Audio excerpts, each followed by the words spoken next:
Morning to everyone. आप सभी लोग कैसे हैं? आई होप आप सभी लोग बहुत अच्छे होंगे। और आज संडे है, happy Sunday to all of you. तो आज संडे के दिन को स्पेशल बनाया जाए आपके साथ बात करके, है ना। और अभी अभी जो @NCERT स्पेशल चैनल है उस पर साइंस की जो क्लासेस हैं वो भी स्टार्ट कर दी गई हैं, जिसमें अभी फर्स्ट लेक्चर ही अपलोड किया है क्योंकि बेसिक सेल्स के बारे में दिया हुआ है। तो आप जाके @NCERT स्पेशल चैनल को आप सब्सक्राइब कर सकते हैं एजुकेशनल पॉइंट ऑफ व्यू से, है ना। और ये मेरा जो चैनल है ये एक टॉकिंग का चैनल है, बोलें तो ब्लॉगिंग चैनल है, जिस पर मन करता है कि आपके साथ बहुत सारी बातें की जाएं जब भी टाइम मिले और अपनी चीज़ों को शेयर किया जाए। तो काफ़ी अच्छा लगता है बात करना। मैं एक्साइटेड रहती हूँ कि कब संडे आए, कब मुझे टाइम मिले और मैं कुछ इस तरीके की अपनी जो डे टू डे लाइफ रहती है और जो अपनी काम से अलग जो चीज़ें रहती हैं अपनी, वो बातें की जाएं आपसे। तो आज संडे है इसलिए दिन को स्पेशल बनाते हैं आपके साथ बात करके। और आप देख रहे होंगे आज थोड़ी मैं चेंज लग रही हूँ क्योंकि आज संडे है, तो मैं थोड़ी तैयार होने की कोशिश की है। मैंने अपना ये कुछ कानों में नहीं पहने हुए थी वो पहने हैं, ये पहन लिया है एंड रिंग है, ब्रासलेट है, तो इसको कैरी करने की कोशिश की है। और अच्छा भी लगता है, कभी कभी तैयार होते हैं तो रोज़ तो तैयार नहीं हो पाते, बट जब भी तैयार होते हैं तो अच्छा लगता है ना। तो आप चैनल को जो @NCERT स्पेशल चैनल है उसको सब्सक्राइब कर लीजिएगा एजुकेशनल पॉइंट ऑफ व्यू से। तो वहाँ पर ज्योग्राफी की NCERT एंड MP GK और साइंस भी स्टार्ट कर दी गई है। तो वहाँ पर जो क्लासेस हैं वो आपको मिलेगी, सारी जो कोर्स है वो कंप्लीट कराया जाएगा। तो आप उस चैनल को देख सकते हैं, है ना। और आपको ये तो पता ही होगा कि अभी दुनिया में क्या चल रहा है कि जो हमारा रसिया एंड जो यूक्रेन है, दो कंट्री है, उसमें वॉर चल रही है ना। काफ़ी ख़तरनाक वॉर चल रही है। तो काफ़ी देश में और वर्ल्ड में पूरा एक जो डरावना माहौल बना हुआ है कि पता नहीं क्या हो सकता है ना। एक साइड तो ये है कि रसिया है वो एक पावरफुल कंट्री है और दूसरी साइड ये है जो यूक्रेन है वो कंट्री है ना। तो दोनों एक कंपैरिजन से बाहर है। कंपैरिजन दोनों का यही है कि एक वीक कंट्री है, एक दूसरी है पावरफुल कंट्री। तो देखते हैं क्या होता है। रसिया ने वहाँ पर बॉम्बार्डिंग कर दी है जो आपको पता ही होगा, है ना। और आपको मेरी वॉइस में थोड़ा चेंज लग रहा होगा एंड कॉमन कोल्ड हो रखा है तो गला भी ख़राब है ना, तो एडजस्ट कीजिएगा, है ना। तो इस तरीके का माहौल बना हुआ है जो हम करंट में देखते हैं। इसी तरीके से यही है कि भाई चीज़ों से तैयार रहना चाहिए कि पता नहीं कब क्या हो सकता है। एक दूसरी साइड पावरफुल लोग रहते हैं और दूसरी साइड ये रहते हैं कि कमज़ोर लोग रहते हैं जो इतने पावरफुल नहीं होते हैं। तो वही है कि हिस्ट्री ना हमेशा रिपीट करती है। हिस्ट्री हमेशा रिपीट करती है। जिस तरीके से पहले जो वार हुआ करते थे उसी तरीके से आज भी दुनिया में उसी तरीके के वार हो रहे हैं, युद्ध हो रहे हैं ना, मास डिस्ट्रक्शन हो रहा है। कभी भी कुछ भी हो सकता है। और यही है कि और मैं जो बोलूँगी कि गर्ल्स की एजुकेशन के लिए, वुमेन के एजुकेशन के लिए कि दुनिया बहुत आगे बढ़ रही है, वर्ल्ड बहुत आगे बढ़ रही है। तो हमें अपनी पॉपुलेशन है, गर्ल्स की पॉपुलेशन है, वुमेन की पॉपुलेशन है, उसको भी आगे लेके चलना है, जिससे कि वो एक अच्छा क्या है और बुरा क्या है उसमें फ़र्क कर सकें और अपनी चीज़ों को दूसरों के सामने रख सके, है ना। एक एजुकेशन एक ऐसा पावरफुल व्हीकल है या बोलें तो वेपन है जिसके थ्रू कोई भी चीज़ है, कोई भी रहस्य है और किसी भी चीज़ को हम समझ सकते हैं कि क्या सही है क्या गलत है हमारी लाइफ में, है ना, और क्या हमें करना चाहिए। तो ये सिर्फ एजुकेशन के थ्रू ही हम जान सकते हैं, अदरवाइज़ हम वो चीज़ बन जाते हैं कि जो जैसा कर रहा है हमें पता नहीं होता है कि क्या सही है क्या गलत है और हमें डिसीज़न क्या लेना चाहिए। और हमें इतनी हिम्मत नहीं रहती है क्योंकि हम दूसरों पर डिपेंड रहते हैं, दूसरों के डिसीज़न पर डिपेंड रहते हैं। इसलिए डिसीज़न के लिए इंडिपेंडेंट होना बहुत ज़रूरी है, सही डिसीज़न लेना बहुत ज़रूरी है ना। तो वुमेन को एजुकेट करना बहुत ही ज़्यादा ज़रूरी है ना। अगर हम चाहते हैं कि हमारी सोसाइटी आगे बढ़े, हमारी दुनिया है वो आगे बढ़े और एक अच्छा माहौल बना रहे, और जैसे बहुत सारे क्राइम्स होते हैं अगेंस्ट वुमेन, है ना, और अगेंस्ट चाइल्ड, तो अगर जब तक एजुकेशन सही नहीं रहेगी, लिटरेसी सही नहीं रहेगी वुमेन की, तब तक उसके साथ ये सारी चीज़ें होती रहेंगी और उसको वो सहन करती रहेगी और ये सारी चीज़ें कंटिन्यू बनी रहेंगी। तो ज़्यादा से ज़्यादा यही है कि वुमेन को एजुकेशन पर फोकस करना चाहिए, जिससे कि वो अपना वजूद बनाए रखें इस समाज में, इस कंट्री में एंड इस वर्ल्ड में, है ना। तो एजुकेशन बहुत ही ज़्यादा ज़रूरी है। एजुकेशन जो रहती है वो आंखें खोलती है ना। एक जो चीज़ें रहस्य बनी रहती हैं कि कैसे क्या चीज़ें रहती हैं, उन सबको एक रियलिटी में कन्वर्ट करती है, एक पॉसिबिलिटी में कन्वर्ट करती है, एक ड्रीम में कन्वर्ट करती है, जिससे कि चीज़ें क्लियर होती हैं, है ना। और मैं अपनी ही बताऊं तो ये है कि मैं एक ऐसी साई लड़की थी जब स्टार्टिंग में, कि मैं चीज़ों से डरती थी, लोगों के सामने बोलने से डरती थी, अपने रिलेटिव्स के सामने बोलने से डरती थी, क्योंकि मेरी जो फैमिली बैकग्राउंड है बहुत ही ज़्यादा अनएजुकेटेड और बोला तो इलिटरेट है।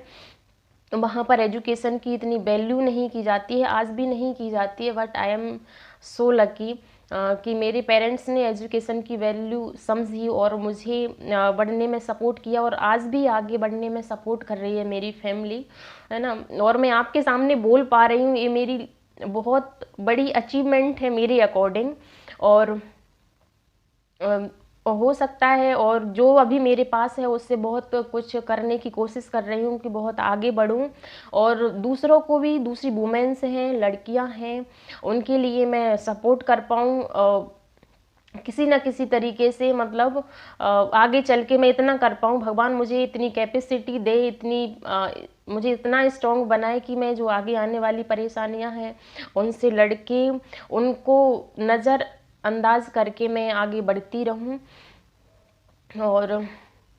और एजुकेशन के फील्ड में इस तरीके से मैं आगे बढ़ती रहूं, और जो भी मुझे मिलता है कि मैं किसी को समझा के या बोल के अगर किसी की हेल्प कर सकती हूँ तो वो भी मैं करती रहूं, है ना। क्योंकि मैं जिस बैकग्राउंड से अपना जो रखती हूँ ताल्लुक़ या जो बोलते कनेक्शन जो मेरा है, जहाँ से मैं निकल आई हूँ, तो वहाँ पर इतनी एजुकेशन नहीं है। मैंने स्टार्टिंग में कितनी चीज़ों को फेस किया, किस तरीके से लड़की की एजुकेशन को लोग मतलब फोकस ही नहीं रहता है उस पर, तो वहाँ से मैं निकल के आई हूँ। तो मैं भी उन लोगों से यही कहना चाहूँगी कि लड़की को आगे बढ़ने दिया जाए। और अब ये है कि जहाँ से मैं निकल के आई हूँ गांव में, वहाँ पे अब लड़कियों को एजुकेशन के फील्ड में उनको समझा जा रहा है और एजुकेशन प्रोवाइड भी की जा रही है ना।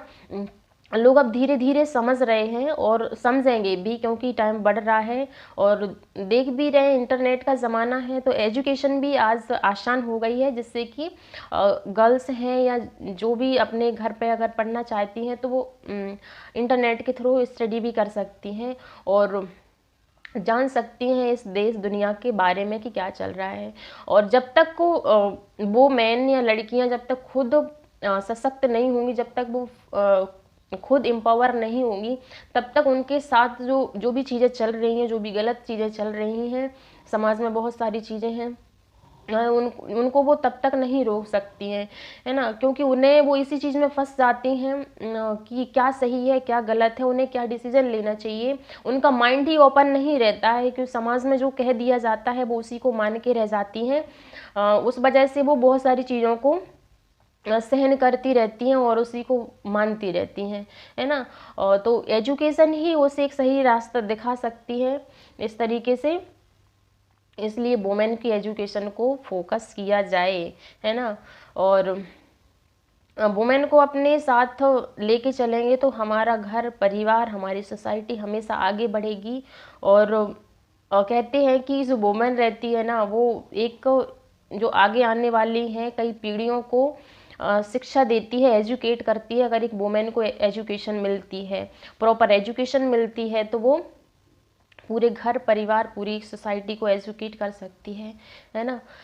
और बस यही कुछ बातें हैं जो मेरी रहती है, क्योंकि जो मैंने चीज़ें फेस की हैं, मैं चाहती हूँ कि जो लोग मेरे से कनेक्ट हैं और जो कनेक्ट होना चाहते हैं तो वो अपनी जो भी उनके घर में गर्ल्स हैं, वुमेन हैं, और उनके आसपास में भी जो लोग हैं उनको सपोर्ट करने की कोशिश की जाए जितनी है ना। उनकी ये है कि उनको खुद एम्पावर किया जाए, उन्हें खुद स्ट्रॉन्ग बनाया जाए, बजाय कि हम उनको प्रोटेक्ट करें, है ना। जैसे बोलते हैं ना कि जब लड़की जब अपने पापा के घर रहती है तो पापा और भैया प्रोटेक्ट करते हैं, और जब उसकी शादी हो जाती है तो उसके हस्बैंड उसके मतलब प्रोटेक्ट करते हैं अगर कुछ उसके साथ कुछ गलत होता है ना। तो क्यों ना मतलब उस गर्ल को इतना स्ट्रॉन्ग बनाया जाए स्टार्टिंग से ही कि उसको किसी और से प्रोटेक्शन लेने की उसे ज़रूरत ना पड़े, वो खुद ही इतनी एम्पावर हो जाए कि वो कहीं पे भी जाए उसके फैमिली वालों को और उसके किसी को भी उसकी टेंशन ना रहे कि उसके साथ कुछ गलत हो सकता है और वो किसी मुसीबत में आ सकती है, वो खुद भी इतनी एम्पावर हो जाए, है ना। तो उसको इस तरीके से एजुकेशन प्रोवाइड किया जाए, इस तरीके से उसे इंडिपेंडेंट किया जाए, इस तरीके से उसे मेंटली स्ट्रॉन्ग किया जाए, जिससे कि वो अपनी सारी परेशानियां हैं, जो भी चीज़ें हैं, उनसे खुद लड़ सके। तो ये हमारी समाज की और जो हमारे परिवार के लोगों की एक सोच होनी चाहिए कि एक लड़की को स्ट्रॉन्ग बनाया जाए, है ना। तो जिससे कि वो फाइनेंशियली भी इंडिपेंडेंट हो सके एंड जो मेंटली भी स्ट्रॉन्ग हो सके, है ना। अगर हमें और भी बहुत सारी चीज़ों को अगर आगे लेके चलना है अच्छे से, अपनी वुमेन को, गर्ल्स को अगर एम्पावर करना है, तो सबसे पहले ये है कि उसे फाइनेंशियली भी इंडिपेंडेंट होना बहुत ज़्यादा ज़रूरी रहता है, जिससे कि वो कभी अगर कोई परेशानी को फेस करती है तो वहाँ पर अपनी फाइनेंशियली अगर वो इंडिपेंडेंट है तो अपनी कुछ परिवार की जो चीज़ें हैं उनको, परिवार की नीड है उनको भी वो फुलफिल कर सके, है ना, फुलफिल कर सके, है ना। तो इस तरीके से हमें सब चीज़ों को लेके चलना चाहिए कि हमारी सोसाइटी है उसका एक ही भी पर्सन एजुकेटेड बिना एजुकेशन के ना रहे, है ना। क्योंकि आज डिजिटल जो है वो ज़माना है, आप घर बैठे एजुकेशन ले सकते हैं, जैसे ऑनलाइन मीडियम के थ्रू, है ना, जो चल रहा है। तो इस तरीके से मैं ये तो मेरी मतलब पर्सनल बातें रहती है, मेरा पर्सनल एक्सपीरियंस रहता है कि जो मैंने चीज़ें फेस की हैं, तो मैं चाहती हूँ कि आप लोगों तक ये पहुँचाई जाए और आप लोग भी इसे समझें और ख़ुद भी स्ट्रॉन्ग बने, है ना। थोड़ा मैं भी बनने की कोशिश ही कर रही हूँ और कुछ नया करने की कोशिश कर रही हूँ, नया ट्राई करती हूँ, और बहुत सारी चीज़ों को फेस करना पड़ता है, लोगों की थिंकिंग को फेस करना पड़ता है। बट यही है कि लोग सिर्फ मुंह से बोलते हैं, अगर तुम्हें कभी किसी चीज़ की अगर ज़रूरत पड़ती है तो वो कभी आपके सामने नहीं आते हैं और हमेशा मुँह मोड़ लेते हैं। तो आपको अगर आगे बढ़ना होता है ना, तो सिर्फ आप ही तब अपने साथ रहते हैं, और जब आप आगे बढ़ जाते हैं, आप किसी चीज़ में सक्सेस हो जाते हैं, तो उस दिन आपके साथ फिर सब लोग रहते हैं, है ना। तो जब अगर हमें कुछ अचीव करना है, गोल अचीव करना होता है, तो हम अकेले ही होते हैं। तो ये कुछ बातें थी मैंने आपके साथ शेयर की, है ना। और आप लोग बताइएगा कि आपको ब्लॉगिंग में भी क्या देखना है, वो मैं आपको बताऊंगी। और ये मेरी कुछ बातें रहती हैं, ये ब्लॉगिंग ही समझिए, ये मैं आपसे बात ही कर रही हूँ नॉर्मली। और आज मेरे पास यही था, यही दिमाग में था कि थोड़ी आपसे इस तरीके की बात की जाए, और आपको अच्छी लगती है तो भी बताइए, बुरी लगती है तो भी बताइए। और इसमें बुरा तो कोई है ही नहीं, क्योंकि मैंने जो बात की है ये गर्ल को एम्पावर करने की, उसको एजुकेट करने की और उसको साथ में लेके चलने की, वही मैंने बात की है ना। और ये है फिर तो खुद का इंसान का अपना अपना नज़रिया रहता है, अपनी अपनी सोच रहती है कि उसे किसी चीज़ को किस तरीके से लेना है ना। और क्या बातें की जाए, बस यही बातें करनी है। और आप लोग जो हमारा जो चैनल है @NCERT स्पेशल चैनल, तो उसको भी सब्सक्राइब कीजिए, सपोर्ट कीजिए एंड प्यार बनाए रखिएगा। और इस चैनल को भी आप सपोर्ट कीजिए, लाइक कीजिए, शेयर कीजिए एंड सब्सक्राइब कीजिए, और जिससे कि मुझे भी अच्छा लगता रहे, मैं भी आगे बढ़ती रहूं इस प्लेटफॉर्म पर, है ना।